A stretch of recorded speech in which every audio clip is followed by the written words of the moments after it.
Okay. All right, so we have more time so we can discuss what's going on. So I'm going to switch gears. Thank you, Mr. Brown, for inviting me, and thank you to the ASLMS organizations for actually putting this together. The Lasers in Dentistry Forum keeps going up and down in this particular meeting, and we are very glad that we are actually being recognized with actually 2 sessions. So thank you for that. I'm going to switch gears a bit and talk about regenerative endodontics, less on the surgical side, but elaborate more on the non-surgical side. These are my disclosures, and there are various organizations listed below that I work as an officer or on the board of these organizations. So it's great that we have different laser techniques for excavation, as Dr. Zizal showed us. We also have great techniques that Dr. Luback showed us about disinfecting root canals. But before that, can we help the pulp regenerate? Right? So we would not get to the point of root canal treatments. So there is a technique in dentistry where we do a procedure called pulp capping, where we place an medicament, usually calcium hydroxide, which was classically placed, but now we have moved on to other medicaments like mineral trioxide, aggregate, as well as Emdogain. And basically this medicament helps the pulp, which is the soft tissue inside the teeth, to heal.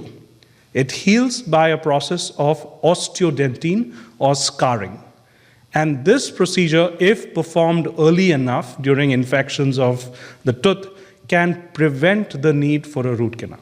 So you'll form a scar-like tissue inside the pulp, which will prevent you from going for a full-fledged root canal.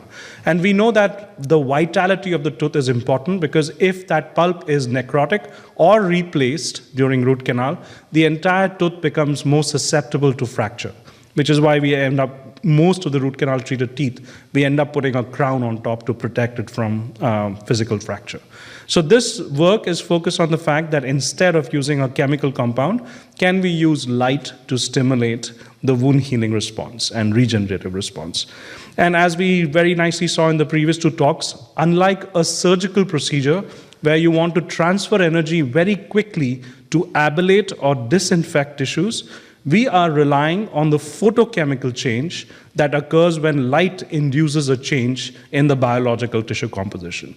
And there are 2 endpoints to that. Either we want to destroy something, which is photodynamic therapy, or we want to modulate something, improve healing, which is photobiomodulation treatment. So for those of you who are familiar with photobiomodulation, I apologize. The next few slides are about photobiomodulation mechanisms, and then I'll get to the pulp capping part. So here's a simple experiment where we take cells, in this particular case odontoblasts, which are the dentine-forming cells, and we stain them with mitotracker green, which shows us where the mitochondria are. If you do near-infrared light treatment, you can increase the amount of reactive oxygen species, or ROS. In this particular case, we're using Mitosox red, which measures superoxide. And you can see that we can increase the amount of ROS in a dose-dependent manner.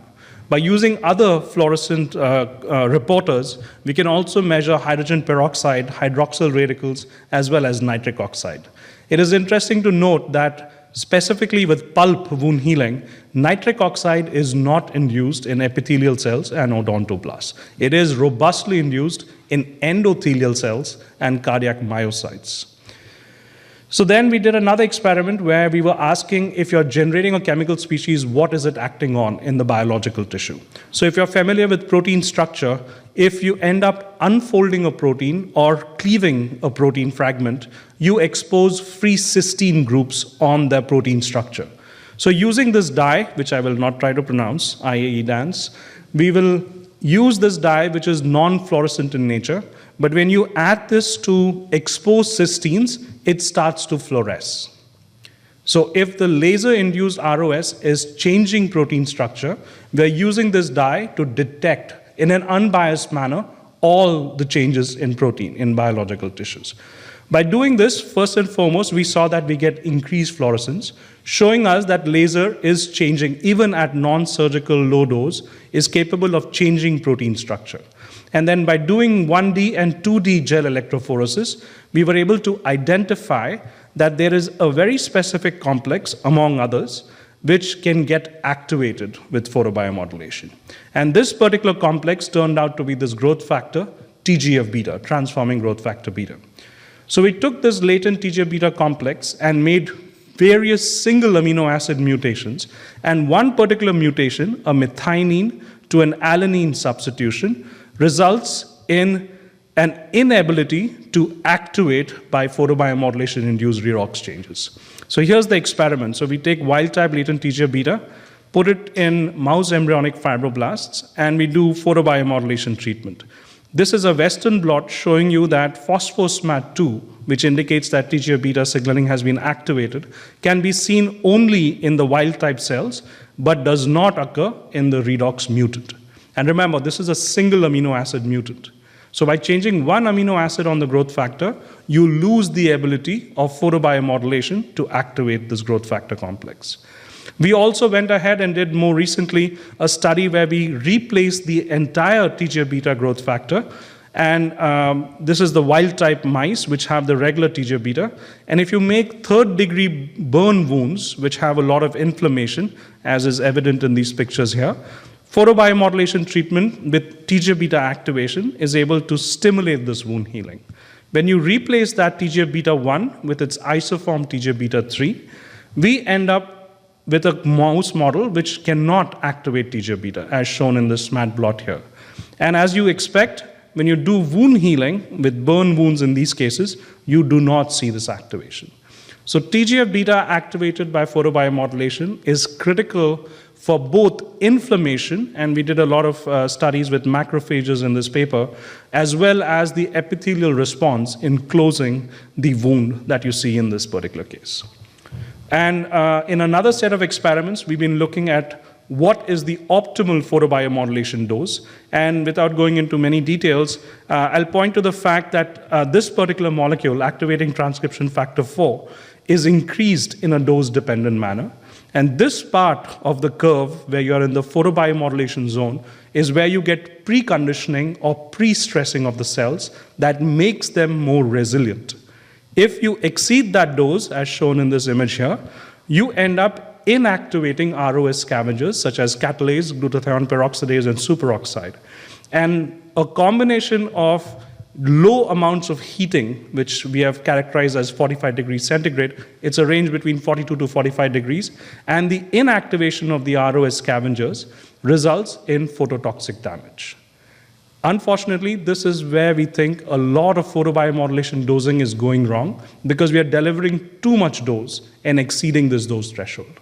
So these biomarkers are enabling us to do more precise PBM dosing.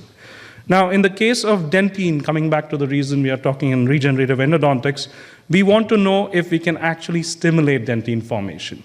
So we collected human dental stem cells from the first premolar and the third molars, wisdom teeth, and first characterized them with these markers, which show us that we have dental stem cells.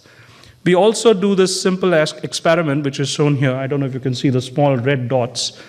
If you do light treatment, you can see that the small red dots are actually translocating into the nucleus. And this is a classic SMAT signaling showing you that these cells will respond to light treatment. So going back to the stem cell story, if you do laser or photobiomodulation treatment at low doses, you can see that the stem cell markers are down-regulated.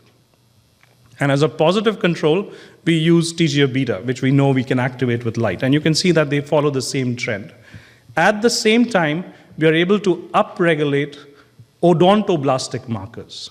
So stem cells do not have these specialized function which is brought in when you differentiate these cells. So we can direct differentiation of odontoblasts from dental stem cells. Now these odontoblasts we can put in different assays, and this is one particular assay where we have made a scaffold where we can seed the cells in polymeric scaffolds here with lots of big pores, and you can see that the odontoblasts are placed in a three-dimensional context. When we do photobiomodulation treatment for these particular cells in the three-dimensional context, we can upregulate dentine markers such as osteopontin, dentine matrix protein, as well as alkaline phosphatase. And if you wait long enough, you can actually get calcium deposition. So you get calcium phosphate increase in these PBM-treated scaffolds. So we can direct differentiation of dental stem cells, and we can promote their differentiation into an organized dentine-forming system. All of this, again, is in vitro. So then, to graduate in my PhD, they asked me to do in vivo experiments. So I had to do in vivo experiments. And we used 3 different techniques. I will show you very quickly what I was trying to do. So just like you do it in your patients, we go in and we expose the pulp. We put a medicament, and in this case, we're using dical, which is calcium hydroxide, or we add the growth factor directly on the wound, and then we wait for 1 week or 12 weeks to look for reparative dentine formation. And the reparative dentine formation, this is a micro-CT. You can see that is the amount of dentine that we are trying to build inside the pulp. So when you instrument the pulp, we all know that if you instrument a normal pulp, you will get some amount of reactionary dentine or osteodentine. But in every case that we did photobiomodulation treatment, these are all matched samples. We always saw increased osteodentine in every one of our animal studies. We also were able to inhibit this osteodentine if we use a small molecule. This is against TGF-beta. And if you pack that cavity with a small molecule and do the same experiment, this is the number of osteodentine you get in the normal instrumented teeth. If anything, there's slightly less osteodentine here. So if you block TGF-beta signaling, you don't get that effect. Finally, the last experiment we did was to make a transgenic animal where we are using a Kree-lock system. And in this system, we are removing the TGF-beta receptor, therefore shutting down TGF-beta signaling in these animals. In these animals, when you do the same pulp capping experiments, photobiomodulation does not induce osteodentine. So to bring all of this together, we have shown you that in dental stem cells, we can direct their differentiation.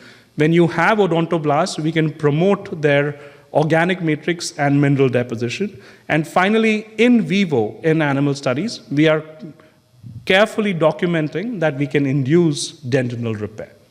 And this work is now poised to begin human clinical studies.